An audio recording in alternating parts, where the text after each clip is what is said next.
All right, folks, we're back. I'm your host, BKP, and you're watching BKP Politics on voiceofruralamerica.com. BKP Politics on voiceofruralamerica.com. I just, the invasion in this country, the drugs. I sit here this morning and I listen to the media, and there's days where I say, why do I do this? Why do I listen to them? Why do I continue to listen to these people that should be in Gitmo, should be in prison for what they've done uh, to this country, the way they participated in taking this country down? I listen to these people that participated for 4 years, knowing good and well that Biden had dementia. I watched these people knowing good and well that Biden had the nuclear codes and war is going on around the world and no one was in charge and they hid it from the American people. I watch these people every morning on these networks and different ones act as though they are the compassionate ones. They are the compassionate ones. Number 34, I watch them act like, but we're the compassionate ones. We're the media. We're the compassionate ones. We care about the children, and no one cares until we tell them we care. We're the compassionate ones. We care. We love, and we have our humanitarian mission. And I think to myself, you know what? These people should be in prison. This woman, Margaret Brennan, or whatever her name is on Face the Nation, all right, going after him, JD Vance, give me number 71. Number 71, JD Vance rips CBS to shreds as she whines about refusing Afghan refugees. I don't really care, Margaret. And that's what he said. I watched it yesterday, and she's like, but they're vetted. No, they're not, Margaret. 72. We have shut off all of the programs of refugees or asylum seekers in this country. You're concerned. This is Afghan national Ahmad, I can't pronounce his name anyhow, 27 of Oklahoma City, confessed to investigators that he had planned his attack, all right, to coincide with Election Day. Brennan said that was a very particular case. That was a particular case. You're not letting the others in. And I watch these people on a daily basis, and I think to myself, we don't have to put up with this any longer. No longer do we have to put up with this. Give me number 73. She insisted that the refugees have been vetted, while Vance hit back, stating that many have not been properly vetted, leading to the possibility of terror attacks in America. Like, you got to let them in. No, we don't. We don't have to let them in, Margaret. It's America first. Now, they are upset this morning over yesterday. Was it yesterday or day before, where Trump, I had it here just a minute ago. There it is. 18, I think a total of 18, number 13 and 14. Trump fired about 18 IGs, but he didn't give legal notice. He did not give legal notice. Trump fires over a dozen inspector generals from the Department of Defense and Department of State. He fired them. Yes, but the law says you got to give them a 30-day notice. Yeah, we'll see what happens there. Yeah, we'll see what happens. Here's your notice. You're out. Trump fired him. They are crying because he did not give proper notice, according to them. Now, this audience. So every time I go to break, I always look to see, you know, what I might have here from you guys out there. And number 89. And I look and I look and I'm like, looks like that school system had a patriot teacher working there. I'm like, okay, what do you got there? What do you got there? Fort Worth. And then I'm like, I got that. I love this audience. I really do. I love this audience. Texas teacher invites ICE to raid his school. I have many students who don't even speak English. Don't you love it? Trump's ICE crackdown nets 538 arrests. A Texas substitute teacher has come under fire for inviting Immigration and Customs Enforcement ICE officer raids to his school because his students don't even speak English. Fort Worth Independent School District officials launched an investigation after the substitute teacher responded to a post by ICE on social media giving an update on arrest for January 23rd. You can come to my class. You can come to my class. They don't even speak English. An invasion. And that's where I got a little sidetracked. All right.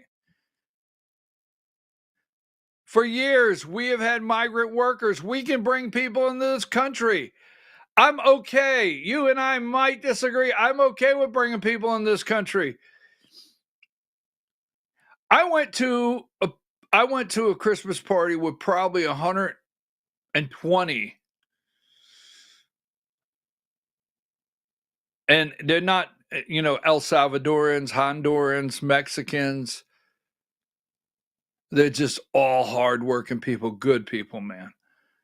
I mean, I enjoyed it. I was a minority there. I was like the white guy. I was the white guy at the party. But I enjoyed it. Hardworking, good people, man. Still had their work clothes on. It was a big Christmas party. Hardworking people. And I like them. They're good people. And here's the thing it's going to get you, right?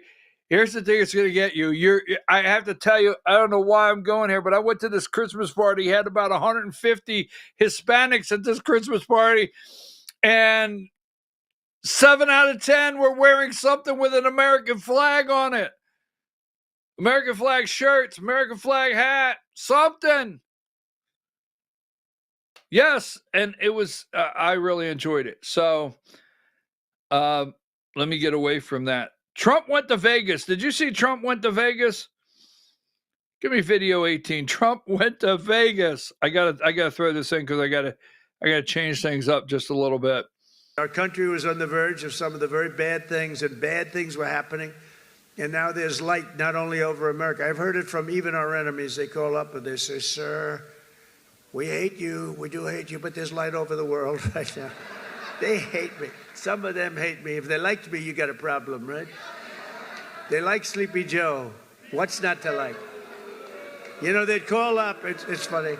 I was told today by one of the big leaders of the world, would call for a telephone call with the President of the United States a year ago. And they'd say, we'd like to speak with, who is this? It's the head of Germany, the head of, name it, the head of France, the name of any country, it didn't matter. He would never pick up the call. They'd say, he'll call you back in 2 months. 2 months. Yeah, it's his schedule. He's extremely busy sleeping. No. Macron of France, he'll call you back in 2 months. So 2 months comes along and there's no call. They say, he didn't call. The stories are, I mean, these stories are not very exaggerated. I want to tell you, they're a little bit for laughter, but, you know, it's only for laughter. The fake news will say, oh, he exaggerated. It was only 1 month, you know. But he'll say, he'll call you back, and then he'd never call, and then they could never get him on the phone. And the problem I have is that when I speak to and I speak to them immediately, they'll say, could we speak to the president? Would that be possible? We could do it anytime over the next month. They're so used to this, right? I say, no, I'll pick it up right now. Is he on the phone? Yeah, hello, how you doing? That's what, get it over with, right? Get it over with. The only problem, they were so starved for love from the United States, I cannot get them off the phone. I can't get people, if you can't, I say, I have to go now, King, or I have to go now, President. But you can't get them off the phone. They're starved for love. For years they haven't spoken. They didn't even know we had a president, if you want to know. But under our leadership, America is back. They didn't even know we had a president. I'm sorry. I had to break up. I got a little too serious this morning. I had to break that up. They didn't even know we had a president. I'm serious. They're like, they didn't even know. Give it a couple months. We didn't even know we had a president. Diane, give me this one here. Trump went to Vegas. Where's one of my Vegas picks I had out? I really enjoyed that. Trump went to the. I had one or two. I thought I had one. Maybe I didn't. I thought I took a pic of Trump rolling through the casino, but maybe I didn't have one, Diane. So that being said, yeah, Trump went to Vegas, went right through the casino, went right up to the craps table. Think if you're rolling the dice. And here comes Donald Trump. Yeah, 79. Give me 79, Diane. Donald Trump rolls right up to the table, right? Up to the table. There it is. President Donald Trump greets onlookers at the casino there following his remarks. He went right in the casino. When was that? That was Friday night. So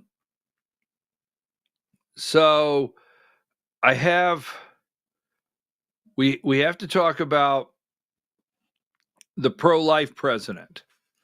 All right. Our pro-life president, Donald Trump. And I want to, give me 97 first. It's the AJC. I want to do AJC when I want to do this in the next segment, but the AJC, Donald Trump's spree of executive orders last week. Their promises made, promises kept. It was unclear how many arrested during the operation in Georgia, and beyond, Trump's dispatched 2 top deputies to Chicago. They are talking to people. This is a lady.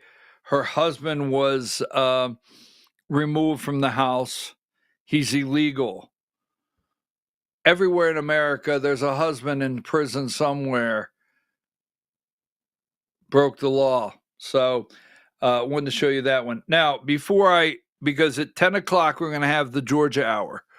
The Georgia Hour at 10 o'clock. We're going to talk about the upcoming GOP conventions in Georgia. And then we also have to talk about why John Burns needs to resign immediately.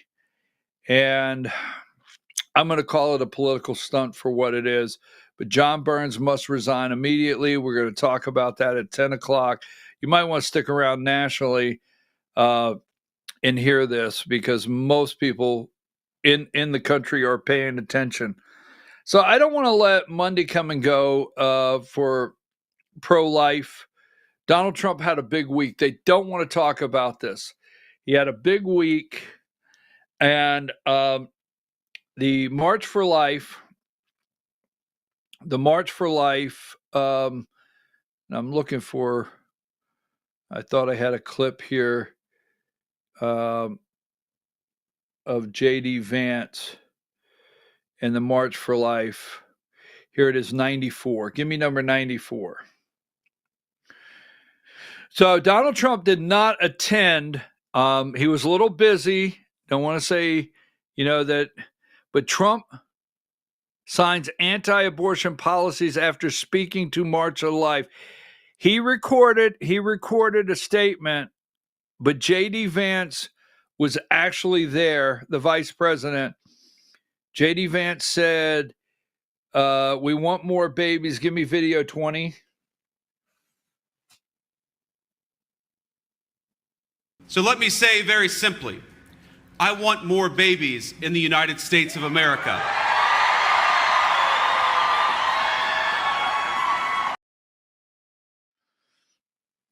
Right? Diane, I sent you a video. I didn't number it. I just sent you a video. Could you load it? So, and I'm going to need number 95 before we go to break, and I do want to play that video.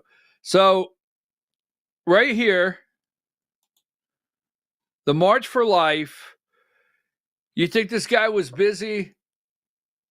I have to tell you, he was busy last week. Trump signs anti-abortion. Now, there's a couple things that Trump did last week. Remember, he pardoned 28. Was it 28? I forget the number. And it was Bevelyn Williams. What was her name? Or was that her name? The black lady? The face law, you can't get in people's face. All she was doing was praying. She was praying while people were going in an abortion clinic. And she was praying. She got 41 months. We played that the other day. Trump pardoned pro-life activists. Now, Donald Trump campaign trail promise to leave abortion regulations to the states just lasted a few days in his presidency. He issued executive orders on Friday, a lot of people not talking about this, to revive some anti-abortion policies from his first administration. All right? Including restrictions on federally funding family planning and other health programs abroad that discuss abortion and an option or provide referrals for the procedure. Now, you were correct, Diane. I want to go to the next one there. Give me 95. So here's what he did Friday. Remember this?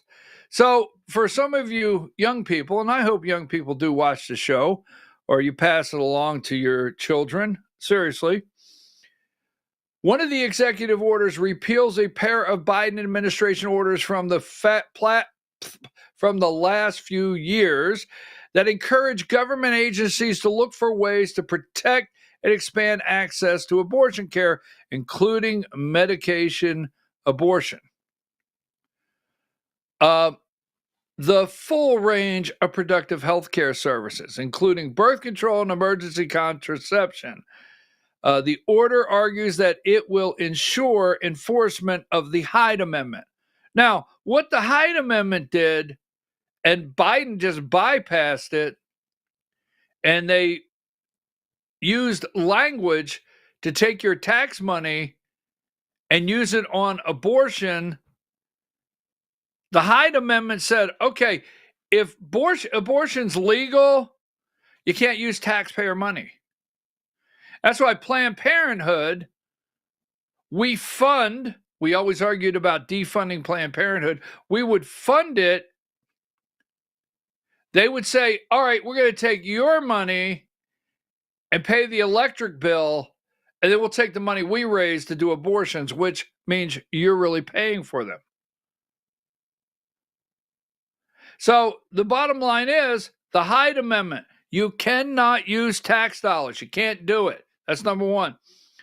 The other one, worldwide, the other executive order Trump signed Friday reinstates the so-called Mexico City policy. Remember that? Named for the city where it was first announced, restricting foreign organizations receiving U.S. global health funding from providing and promoting abortion with other sources of financing. You cannot use our money in any health service around the world that you get from us to provide abortions. Can't do it. So those are two things that Donald Trump did Friday, along with pardoning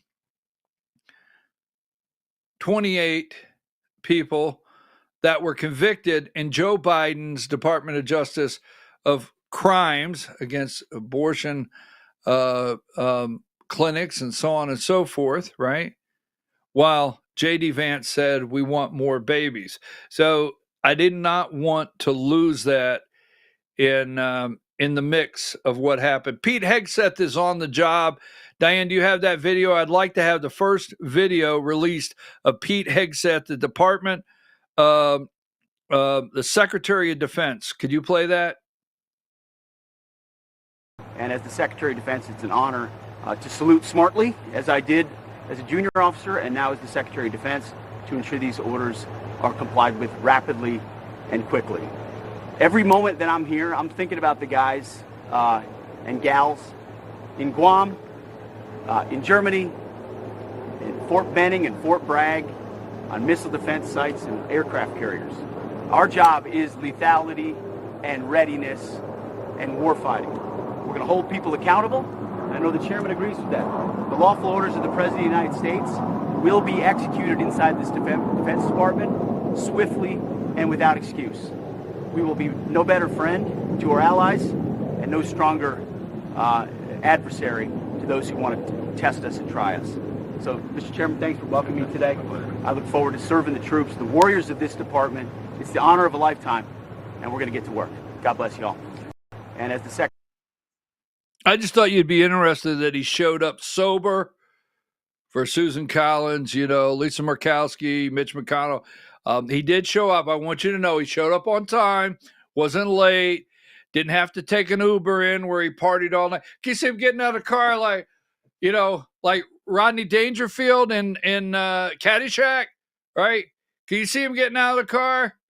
Well, he's sober, cleaned up, looked like he was ready for work. So Pete Hegseth. Now, I have to go, but this is it. When we come back, I'm going to talk about John Burns, the Speaker of the House of Georgia. You don't want to leave, but give me number 90. I have to do this, and we'll be back for our next hour. It was a first down. A first down. Alan, that's the line. It was a first down. Now, as much as I can't stand Joe Scarborough. Now, you know that. You know I don't like Joe Scarborough. But go ahead and give me video 13.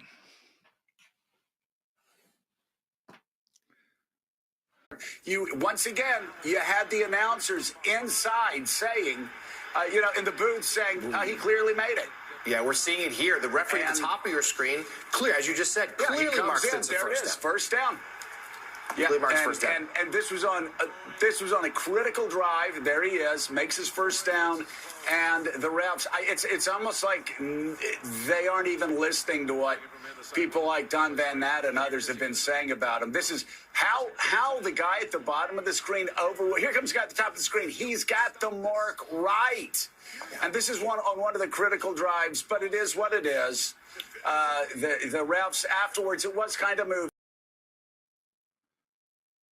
He said the refs afterwards exchanged jerseys. It was a first down.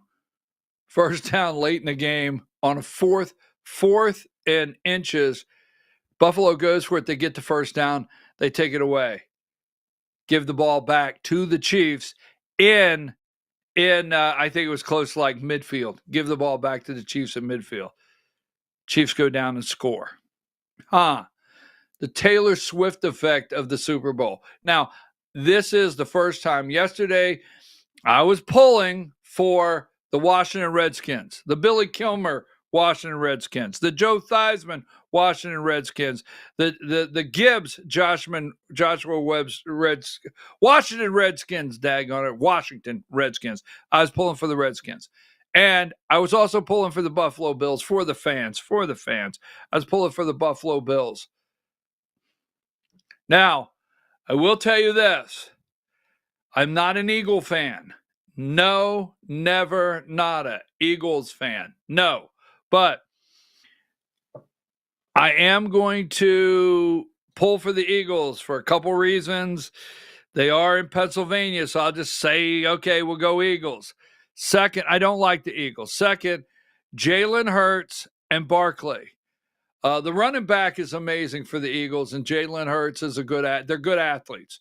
They're both good athletes, and I want to see Mahomes. I want to see the little dancing queen, not Taylor Swift, the number 87, the little queenie that dances and thinks that he's all that. I want to see them all done away with. So I'm going Eagles. Give me. It was a first down.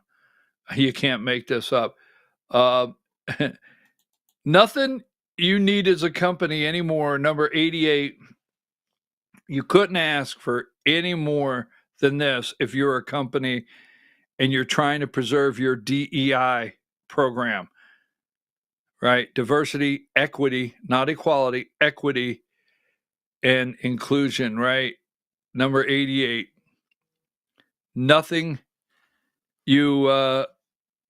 any better than having Al Sharpton show up to help you. Costco. That just didn't go well for Costco. All right, so when we come back, the Georgia Hour, John Burns must resign. And you can't trust him at all in the House.